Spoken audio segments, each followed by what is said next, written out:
Hey guys, it's Rob here from SR3, and we're a couple of minutes late, but we're going to get our live stream started as promised. So leave it with me here. I'm going to invite in our someone else to join us, and then we can get going. Just need to wait. Here we go. Hi guys, welcome, welcome, welcome. Ariel Bacon, there he is, coming in hot. Waiting for it. There he is. Hey buddy. What's going on? Welcome. Haven't introduced myself or anyone else yet, but I thought I'd get you in on it first before we get started here. There we go. There's a good angle. Okay, cool. We got some people joining. Everyone's obviously excited, hopefully. Oh, sorry. Yeah, cool. Okay, so my name's Rob. I'm the hoist program manager for SR3, one of the hoist operator instructors, and general odd jobs duties as well. Lots of social media stuff, and yeah, whatever else we need. And we got Dave here as well. Dave, if you want to introduce yourself. Yeah, I'm Dave Callan, operations manager and one of the flight instructors for SR3, and work a lot with Rob. Try to help him out with social media stuff, but it's not exactly my forte as it is Rob's. But try to You help do good, buddy. Better than Jason does, that's for sure. Shots fired. Right. Cool. So we've got a few people joining in here, which is awesome to see. Thanks for jumping in. I know at the moment with everyone locked up and isolated and various things, it's a bit of a challenging time. So we figured why not try and get some involvement and get some questions out there. Jason, I'm on. Hey Jason, what's up, bud? Nice to see. He's figured it out. He's good. Yeah, so while you guys are all sitting at home in various parts of the world, you can throw some questions out there. We definitely want to take questions during this. We do have some stuff that we can discuss as well, but ideally we want to get some info from you guys and some participation from the people watching. So we'll just work our way through it here and see how we go. Dave, anything else? Big shout out to RJ Westland, who's Fort Collins police officer, a good buddy of mine, just logged in. What's up, RJ? Hope you're doing safe there in Colorado. There you go. But yeah, that's kind of what we were thinking. We were thinking everybody's on lockdown right now across the entire world, and training for everybody has been pretty much put to a standstill for any type of outside training. So we just figured it'd be cool to get on here, do an Instagram live video, let you guys jump on, ask us some questions. If there's a topic you wanted us to ask, we have some questions that were submitted that we're going to go over. And if you're watching this and you think of anything, you've got anything you want to add or some input, feel free to comment down there on the bottom, and we'll try to get your comments on there as well. Rob has the ability to actually grab somebody and replace whoever is the other participant. So we'll probably at some point put in some other guys and let some people talk. So if you have something that is worth sharing, we can have you pop on here live as well. So, or if David knows me enough, we'll just get rid of him. Yeah, I'll just give you the boot. Either way, I'm good either way. Exactly. We can do. I was thinking we could do some virtual training too. We can do some simulated stuff, you know. Or not. Yeah, or not. That's the best we can do right now. Okay. That's the best we can do. No flying right now. So. Right. That being said, Rob, you want to kick it off either with the first question, or you want to cover some of what we've been doing lately? Yeah, no, we can definitely, let's just go straight to a question to start things off here, because I think it's actually a super good one, and we did discuss it briefly beforehand, but I think the people would like to hear it as well. So a contact of mine contacted me via the wonderful World Wide Web, and this is Sam from Australia.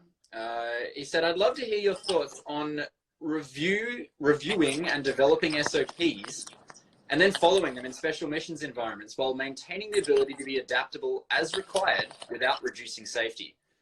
I believe this is something all good organization and crews aim to improve, but it can be a struggle, and I would definitely agree. Thanks for the thought process. Keep safe.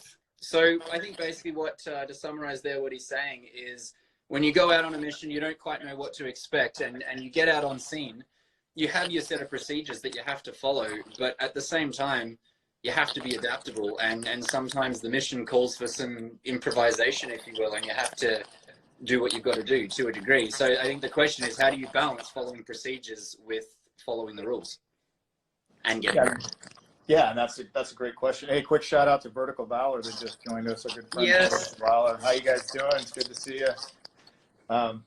So yeah, that actually is a really good question, and the problem revolves around like we had talked about before we started this video is if you completely back yourself into a corner by writing SOPs or standard operating procedures that say you can only do this, but you will never do this, then up to a certain point there's value in it because obviously it increases the safety, but then you get to a certain point where if there's a need to possibly go outside of that policy, then you've broken the rules, which is something that we never want to do. So what we always do is we when we help people write policies or operation manuals is we suggest writing SOPs, which are a hard line in the sand, and then we'll also suggest, to give more flexibility, SOGs, which are standard operating guidelines, which will use more words like shall or may, as opposed to like you will never do this or you will always do that. So at least gives you some flexibility. And some good examples that we were kind of kicking around before we started this video were, like as an example with a lot of the hoists and limitations. So a lot of the hoists that are out there being used, the limitation on the device is 550 pounds. And most of the time, you're only looking at doing at most 2 people. So either like a rescuer and a litter with a victim in the litter, or maybe a rescuer and a victim in some sort of a rescue device. So like a double up, if you will. Well, what would you do if you had a situation where it was so emergent that you had 2 victims on the ground that were, say, 100 pounds each, and your rescuer was 200 pounds? So you're not going to exceed the limitation on the hoist, but you have to get everybody out right now, and you have to do essentially what would be a triple up. What would your policy manual say to that? Because if it said you only do double ups, well, you boxed yourself in, and in actual fact, like you say, Dave, the limitation on the hoist doesn't preclude that mission. You can totally do that if you have the equipment, and if you practiced it and you've talked about it safely, then you can easily accomplish that mission, and it's not outside of the scope of potentially reasonable, a reasonable operation. But yeah, exactly. You have to have that flexibility. Whereas if you've written your procedures in such a way that it just doesn't allow for that, then it makes it really challenging. Right, and that's exactly the point. So in certain situations, you need to establish guidelines that give people the flexibility to be able to, if a situation arises that maybe, it's very emergent in nature, lives are at stake, and the people do have the training and the knowledge and the equipment to, successfully do whatever it is that they feel that they need to do, then you give them that flexibility. Now, again, you can't just do that with every situation. It needs to be something that's emergent, or it can't be like your daily operation. But I think that's a good answer to that question. Is there's procedures and policies, and then there's guidelines. You should have, to different degrees both. For sure. And I think it's really interesting because, in actual fact, we didn't mention this earlier, but Sam is actually a lineman in Australia, so he does power line maintenance work. Now, for Dave, who hasn't done that type of work maybe as much, and is more of a search and rescue pilot, as opposed to Sam in Australia, who does nothing but power line maintenance, or the majority of his work is power line maintenance. Now, we understand that in Canada, where I'm at, for example, and our procedures or our regulations from Transport Canada, from the top down, state that if you're going out to do rescue, you can do that in a single engine aircraft, right? Because there is an additional requirement there. You might not have the power requirements in the twins, and cost is a factor, all these other things that come into play. However, if you're going to go out and do power line maintenance, like what Sam is doing with people hanging underneath the aircraft, you have to have single engine capability in the hover. So if you lose an engine in the hover, you have to be able to maintain that capability. That's not something that's flexible. That's something that Transport Canada for us has mandated, and that's an absolute requirement. That's hard and fast. So our guys have to know that you have to work within those boundaries that they've set. However, there's ways to manage the risk once you get on site. If we're out there in a twin, we're doing search and rescue missions, you have the ability to stay, even if you don't have that twin engine capability. But when we get out on scene, we try and manage the rest on the scene once we've arrived, with the weight, with the fuel load, with the payload that we have, to make the operation safe. We try and still do it with twin engine capability. So that's the example of knowing the guidelines, knowing the rules that we have to stick within, but also understanding what those extra capabilities bring to us so that we can be adaptable in the field. And I think it's it's an understanding of what you're absolutely confined by and what guidelines you're trying to follow, so that you have some flexibility once you arrive to pull from those various pieces of information that you've been given to adapt, to find a way to make the operation work. Yeah, exactly. I mean, that pretty much sums it up right there. Yeah. And it's all relative, you know, depending on the type of work and depending on the risk versus reward, every mission is going to be different based on that. You know, maybe you don't have to go out and risk your life and limb to maintain power lines, whereas if someone's drowning 100 miles offshore, maybe you know, your risk assessment might be slightly different on that mission. Who knows? It all depends on your operation and the way that you've written your procedures. Yep, couldn't agree more. Hey, shout out to Sin City Raptor, who just joined along with Chopper Tony. There you go. The heavy hitters are in town. Yeah, they are. A couple of big ones right there. Yep, exactly. Do you want to, I'm just looking through our options here. Do you want to go for another question, or do you want to have we had any questions in the thing? I haven't been paying total attention down the bottom there. We can also, Dave, while we've got you here, or we can switch out for Jason too if you wanted for a little bit. You had a pilot question in there, something about training, did you? I did. Do you want me to throw that out there? Yeah, let's do that, and then Okay. we can rotate one of the guys in here in a bit. Yeah. Okay. Sure.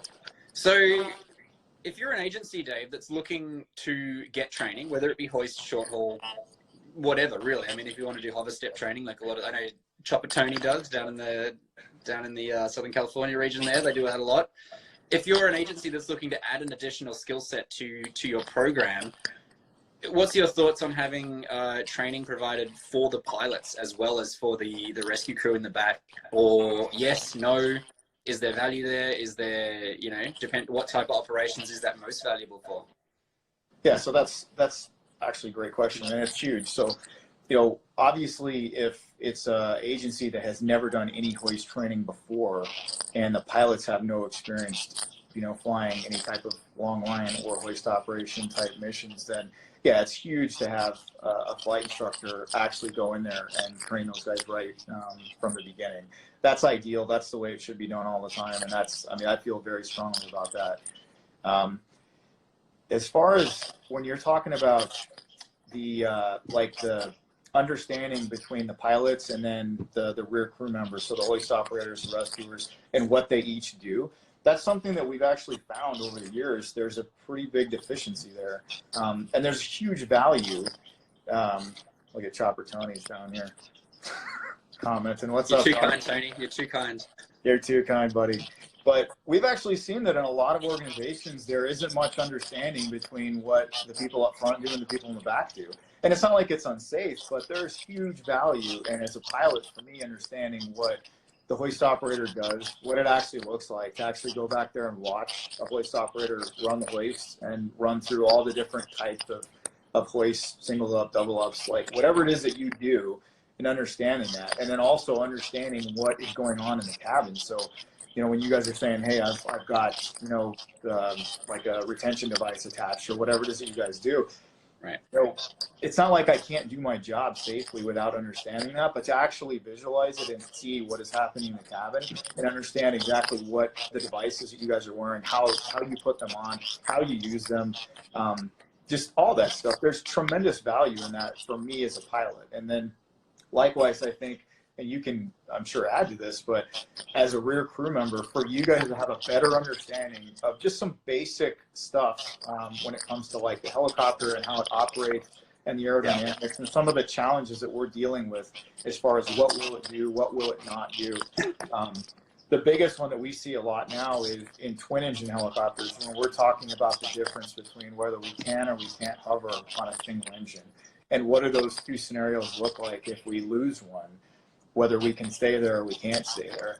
There's a lot of folks that in the back, or even the hoist operators, have no idea what does that mean. You know, they'll say, okay, well, if we get a single engine failure, we can't stay here. We're going to either cut the cable or you know, they're going to run through the procedure. But they really don't even know what that means, or a lot of the communication that's between the pilot and the co-pilot. You know, what are these guys even talking about? What does that mean? So, you know, we make sure that we don't, you know, go overboard with it. But whenever we train, we want to make sure that there's good understanding and there's good cohesion between the front half of the aircraft and the back half. And so everybody understands. And that's why even with initial training or return training, we always make sure the pilots go out there when we do the mock-up stuff in the hangar so that they can watch this stuff being done. And a lot of times we even recommend, hey, if you've never been hoisted and you're flying missions, you should get hoisted. 100%. Much better appreciation. Some of the guys don't like hearing that too much, but it's totally true. Like, get on the end of the hook and experience what it's like. And yeah, it's a different experience for sure. Yeah, especially with, a lot of pilots, myself included, I'm embarrassed to say it, but I'm afraid of heights, like deathly afraid of heights. But I've been hoisted, and it's eye-opening for me, and it gives me a much better, for one, appreciation of what you guys are doing. And then it also makes me understand, too, just how smooth and how precise you need to fly that aircraft. Totally. Yeah, exactly.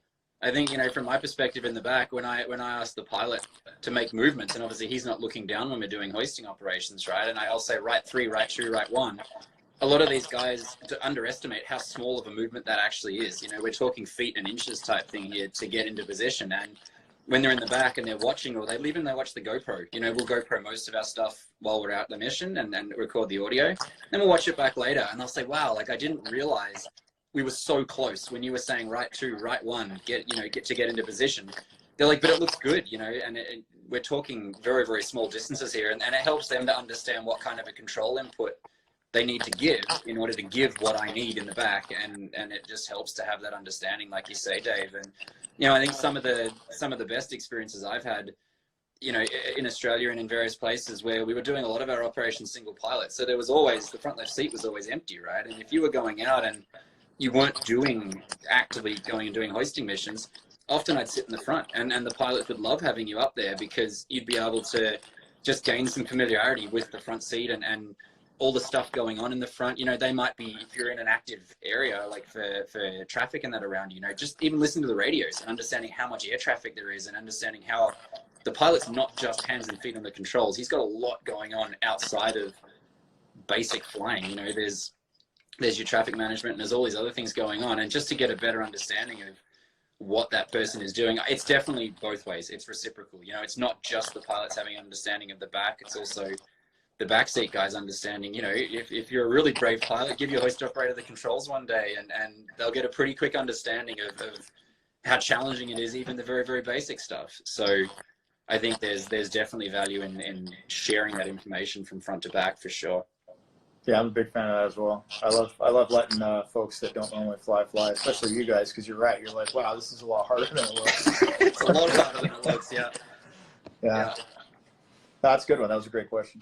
I like it. Okay, maybe do you want to switch out with Jason for a bit? Yeah, let's plug Jason in there and let him. I just saw a comment. The people want Jason, so I feel like we should give them Jason.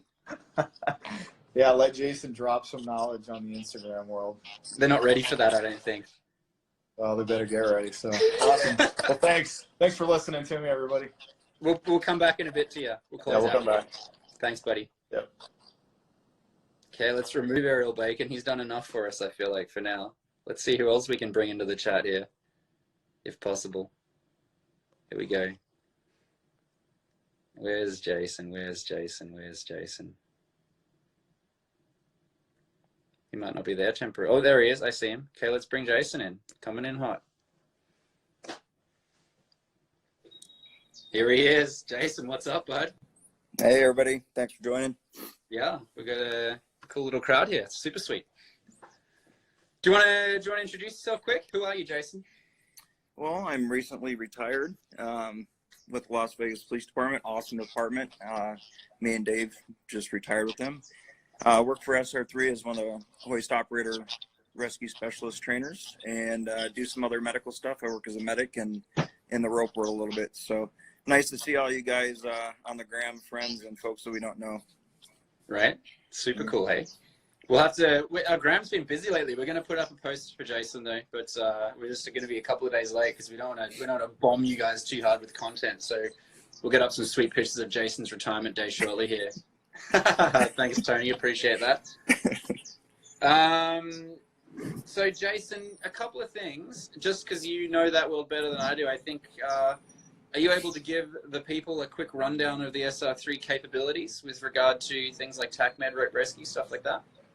Sure. I know we're helicopter based today, but in a nutshell, you know, a lot of what you deal with in the helicopter world is with other rescue teams and different environments. You might be dealing with ropes, you might be dealing with mountain rescue teams, fire departments, other agencies, and that comes into play not only for the helicopter operation, but in conjunction with it. A lot of times you might use the helicopters for part of that to affect the mission. And then with the tactical medicine side of things, you know, unfortunately in the world we live in today, there's really no safe place.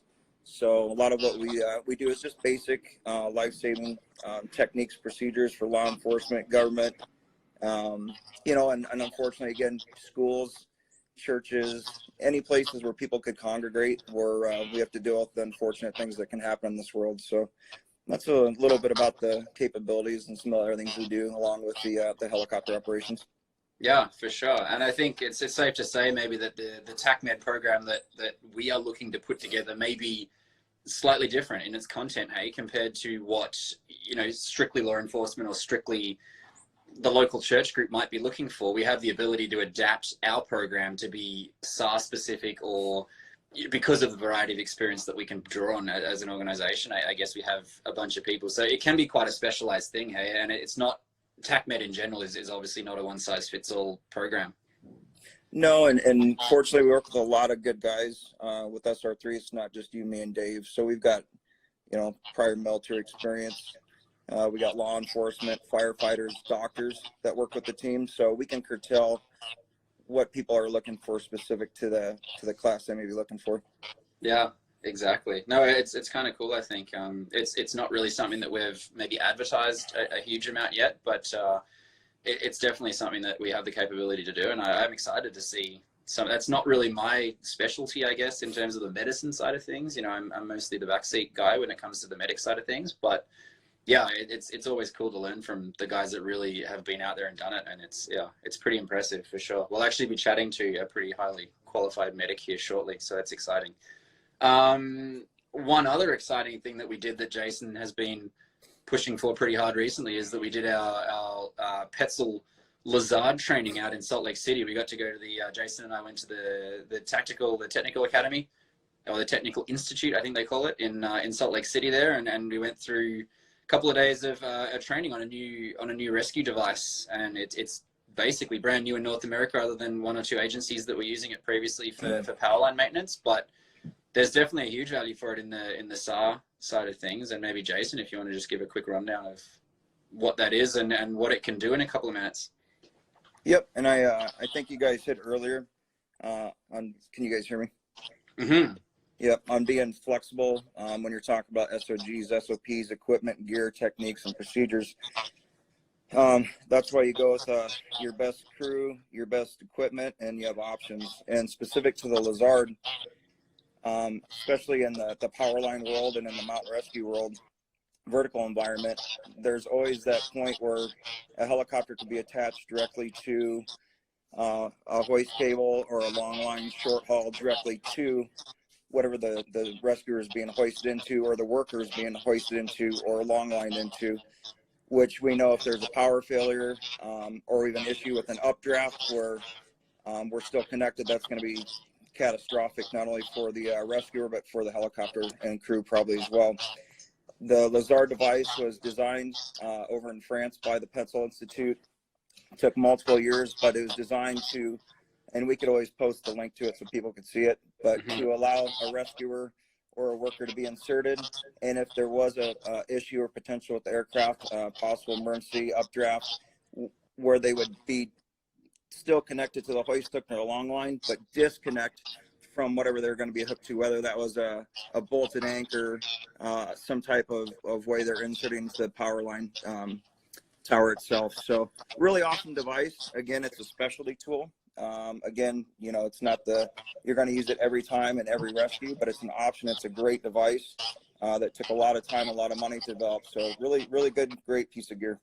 Yeah, totally. And if an agency wanted to get training on that, what would that training course look like in terms of time? The course itself for the user takes about a day, depending on how many folks you would have in the class and how many instructors that you would have. And then, you know, we'd recommend, you know, even though you would be trained as a user, you still want to go out and train that thing underneath your helicopter.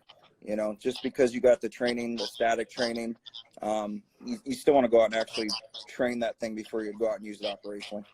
For sure. Yeah, no, having been there, I mean, it's definitely an amazing tool if you use it properly, but it definitely has some things to be aware of, for sure. And it's not hard to go over that and just make those issues aware, not issues, make those intricacies of that device, you know, raise the awareness within the people doing it. But yeah, great bit of kit. If you use it properly, it's amazing. It's super cool. I was impressed, for sure. You know, we'll throw up the link later so guys can exactly. We can show something up, and if people are interested, they can have a look at it and get in contact for more questions, for sure. Let me I think that's pretty good summary. I think, Jace, thanks for jumping in there and answering a couple of questions. I think we're going to maybe try and switch over to Steph. I know he just messaged me and said it's absolutely pouring rain down in Texas, and it sounds like those boys have internet connectivity issues when it's pouring rain. So we'll give him a go, and if it doesn't work out, I have another question for Dave coming in here as well that we can throw out there. So thanks, buddy. We appreciate you joining in here.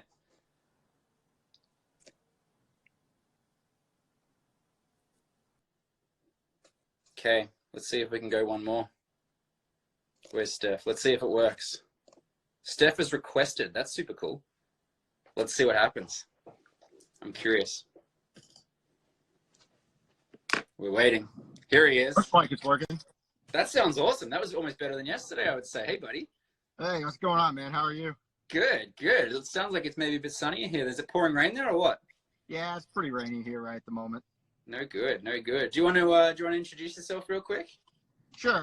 My name's Steph Meyer. I flight paramedic, hoist operator for Travis County Starflight. Worked there for about 21 years now. Awesome. Yeah, we got to catch up down at Heli Expo there. It was a good time, for sure. I love heading down there and getting to meet up with some people that you don't normally get to meet up with. So Steph's definitely one of the good guys, for sure. We're stoked to have him involved. Yeah, it's great to see you guys again. Yeah. I look forward to hanging out with y'all. Totally. You guys been busy down there? Yeah, it's been all right lately. Yeah. Not too bad. You think it's picked up or slowed down with this whole COVID thing going on? I think it's picking up. Yeah. Still busy for you guys? Yeah, we've been pretty busy, but I think it'll get busier here shortly. Yeah, I think most people are probably predicting the same thing, but yeah, who knows, really? We'll have to see how it goes. Yeah, that's true. Cool, man. Well, we do have one question for you, because I know that you shared a little bit, you dropped a bit of knowledge on us recently in this regard, so we're gonna pick your brain a little more, if you don't mind. Yeah, go ahead, man. I'm all for it. Okay, so we've had a few people that have got a contact with us at SR3 and have asked about water hoist training. So things like swift water training, flooded rivers, lake type stuff, that sort of thing. Particularly the swift water stuff, though, it can be somewhat challenging for a lot of guys. If you were a programmer and you'd never done any swiftwater rescue or anything like that, it doesn't matter if it's short haul or hoist, what are a couple of things that you think might catch people out? I mean, you guys are doing it on a fairly regular basis, I would assume, down there. Is there anything for these guys that they, should be aware of that maybe haven't thought of? Yeah, I mean, I think one of the first things you got to look at is, one, is your crew's background swiftwater knowledge. Are you taking maybe a law enforcement agency that has never done any sort of ground-based swiftwater and then asking them to go perform those types of missions? Are you using the local fire department maybe who already has a very robust swiftwater rescue team that's ground-based, and now they just need to adapt those skills to underneath the aircraft? So I think one of the first things you have to look at is who's performing the rescues and what's their baseline knowledge. And then I think from there you need to look at what problems are you trying to solve? Do you work in an area where swift water goes into maybe flood control channels, and so the water is following a predetermined path, and so it moves in a very different manner than it would, say, if you have wide area floodings where rivers and creeks and streams are overflowing their bank? And is it a short-term problem, flash flood, where the water comes up very quickly, but within a few hours maybe it recedes back down? Or do you work in an area, or do you live in an area where the water comes up and it overflows its banks, and you may be dealing with a flooded area for days or weeks even? Right.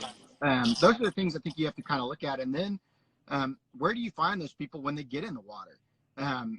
Is it homes that are flooded and they're all just stuck on the roof of their house? Is it vehicles driving through a low water crossing and they're still inside the vehicle, or maybe they've made their way to the roof of the vehicle?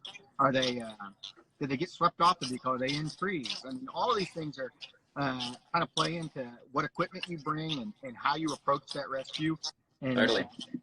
maybe the types of things you got to consider when you're faced with those environments. And you may very well start with one and end up on the other.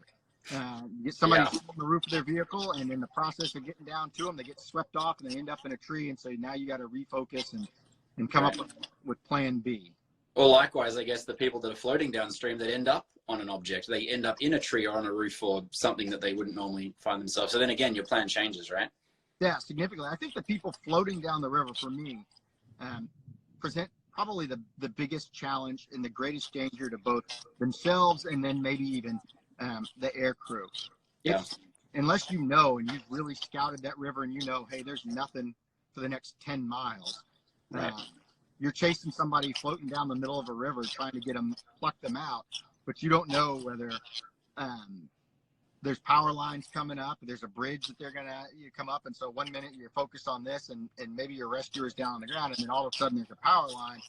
Right. Well, it's going to cause problems for everybody, right? So Yeah. you look at water, people moving with the current, that's fairly tricky and pretty dangerous. It's it already takes a high risk mission and makes it even higher risk. Yeah, I would tend to agree for sure. And, it was pretty eye-opening this year down at Heli Expo when the guys from LA County Fire actually did a presentation on, downstream rescues, and they were in canals. They had pre-scouted them, pre-briefed them. They knew all the hazards. They'd already identified all that stuff, and they were still, discovering challenges with that program. And to take that out to the unknown, basically, to a river that you've never seen before, you have no idea what's underneath the waterline. Yeah, it's that gives me the heebie-jeebies for sure. Yeah, especially if it wasn't a river 10 minutes before. Right. Yeah, you don't know. 5 minutes You don't before have it any was a idea dry what it creek might bed, be. and now it's a raging river with 70,000 cubic feet per second of water pushing through it. It's Totally. It's very difficult sometimes. Yeah.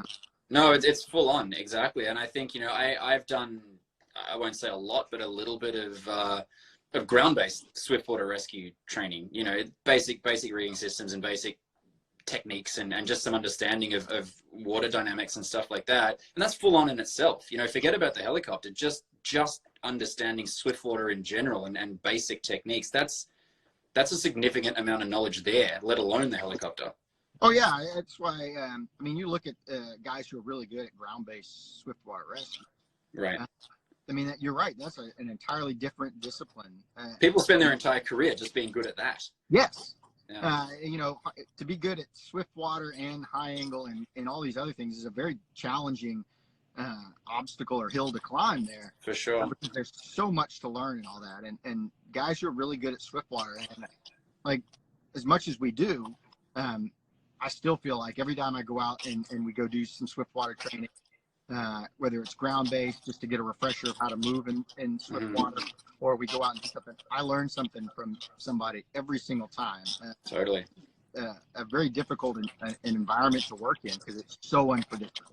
Yeah, no, I agree. And I think that's kind of our general focus of our response is just not to underestimate it. Everyone may think that it's fairly straightforward, but it's full on. It can be anyway, for sure. Like when it goes well and you see it on YouTube and someone's gone out there and done a great job of it, you're like, oh, it's not too bad. But those guys are generally the ones that are out there doing it a lot and are seriously skilled at it. It's not something that you definitely get right on the first go.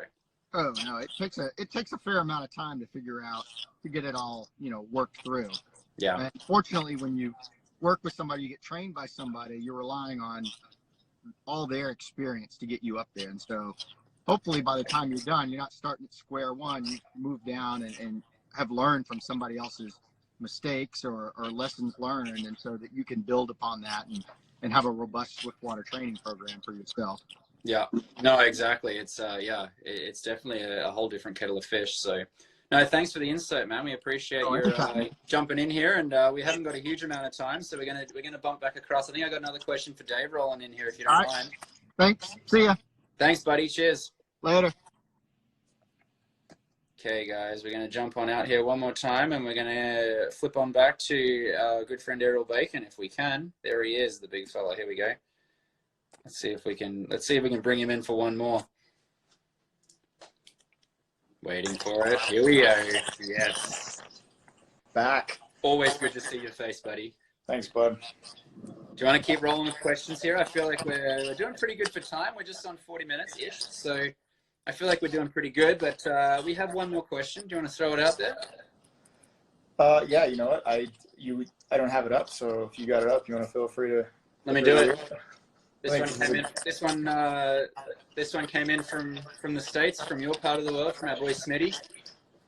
So this is I guess a generic question, but it's one that definitely applies specifically in this case. But I'm sure a lot of people would get some interest out of this.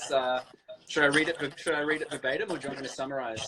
Oh, I think you should read it verbatim, just for pure entertainment purposes. But, you know, and all joking aside, before you do, this is a question that literally is one of those things that, whether it was at a conference or at a bar, could turn into a several-hour conversation where it gets very in-depth and people start talking about physics and aerodynamics and stuff like that. But in general, this is actually a really good question, and the way he wrote it, it's very entertaining. So, I kind of just laughed at it at first, and then I started thinking about it, and I'm like, this is actually a genuinely good question.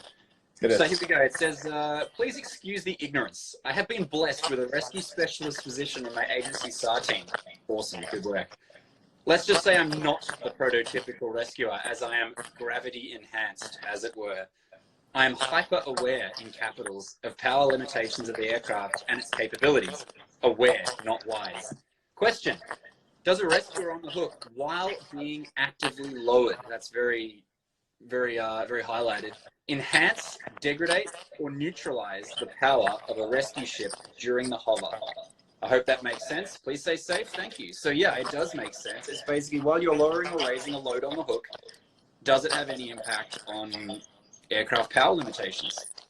Dave? Yeah, and so again, it actually is a very good question. We laugh about it, but it's a good question. And just a little quick background on Smitty. So I actually have flown several rescues with Mike Smith, and he has been blessed with a big bone physique. Guy's in phenomenal shape.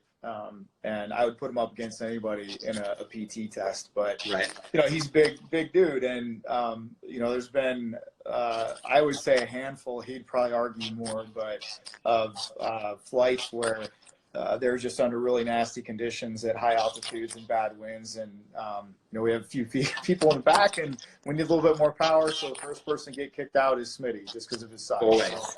So that's the nature of the question. But so, you know, getting into it, essentially it really doesn't give us a noticeable effect or difference with the performance of the helicopter. There's some other stuff that Rob and we can talk about here momentarily about as far as what it does to swing and shock loading and stuff like that. But if we're stationary in a hover and we're using a certain amount of power and we start lowering somebody on the hoist, the weight is still suspended.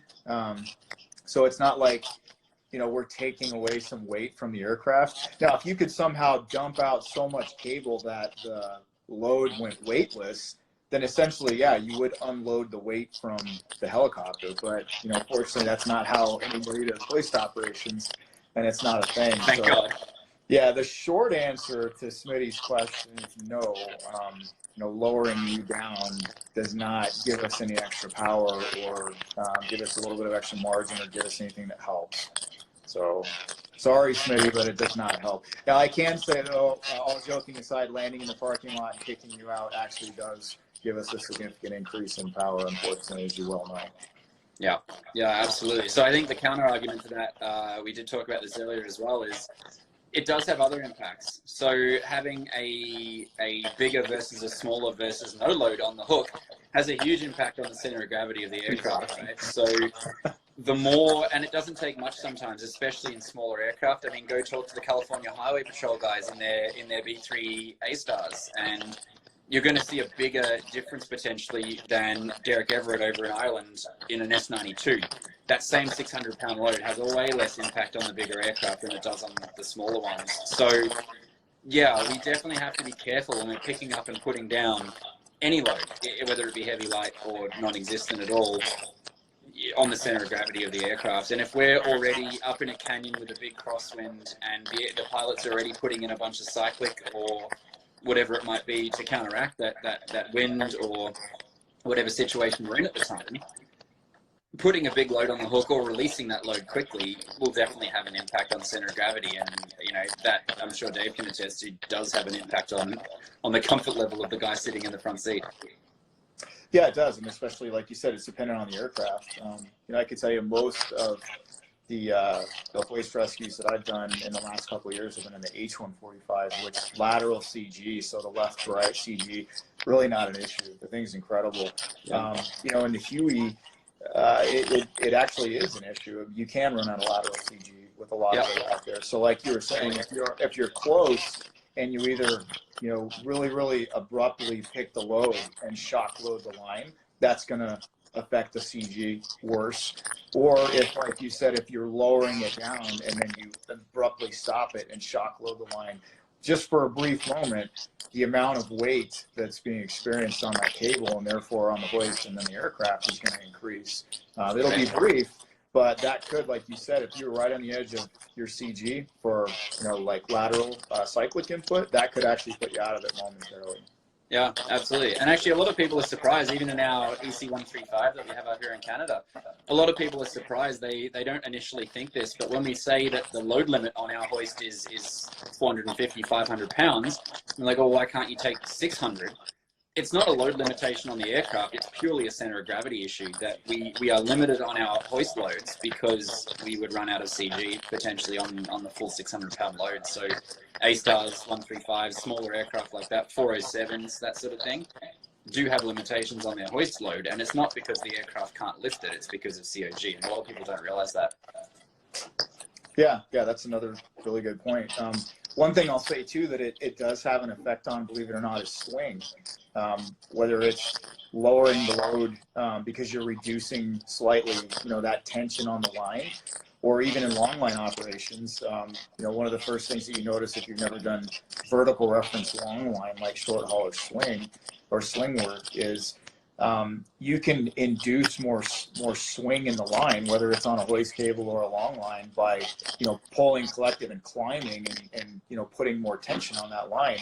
A lot of times, if we're flying long line and we have a load beneath the helicopter and you're turning, you can actually reduce the amount of swing that the load will you know, actually experience in the turn by descending, by taking some of that, you know, weight off of the line. And inertia and gravity kind of takes care of the rest.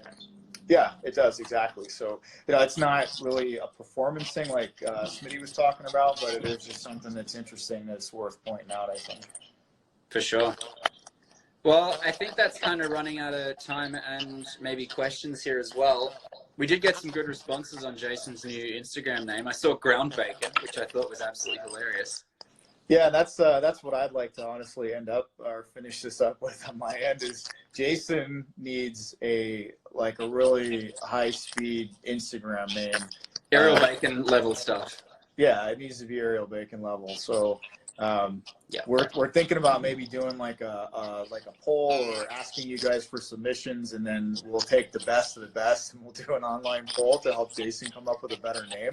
Because he's not the most creative dude, which I'm not either. That's probably the only creative thing I've ever come up with in my life is my Instagram name. You put it all into that one, hey? And that was everything I had right there, and I wasted it. So anyway, I would like to see some help from the Instagram community with us to come up with a better name for Jason. I agree. So if you have suggestions, throw them out there. Yeah, but other than that, he said, "Oh no." Other than that, really appreciate everybody tuning in. Since everybody's cooped up in quarantine right now, this is something we'll probably do a little bit more frequently now. So if you can think of any topics or any questions or any even guest people that you think you'd like to see on us with a live Instagram TV thing, then let us know, because we'll probably start doing this frequently, and we'll try to get some knowledge out there to the community and share what's going on, and I think it'll be a good thing, so just keep that in mind. Yeah, I'd like to hand it over and do maybe a bit more TAC Med stuff or anything like that as well, that we can, you know, change up the topics rather than just be purely helicopter related. There's a bunch of stuff that we can do, so it's obviously going well. There's people that are interested. We know that it's the middle of the day and during the week, so there may be people that haven't been able to see it as well, so we're going to try and save this and actually get it up on our feed and if you guys want to watch it at a later date, then you can tune back in, and yeah, we'll try and make it a more popular thing if the feedback is there, and by then Jason will have a better name, and we'll come up with some good topics. But yeah, we love the feedback we got, we love the participation, and we appreciate everyone jumping in and getting on board, because it really does make our days more interesting, that's for sure. Yeah, that it does. So until the next time, everybody out there, stay safe, stay healthy, please. Stay indoors as much as you can, and we'll see you on the next one. Thanks. Cool. Thanks, guys.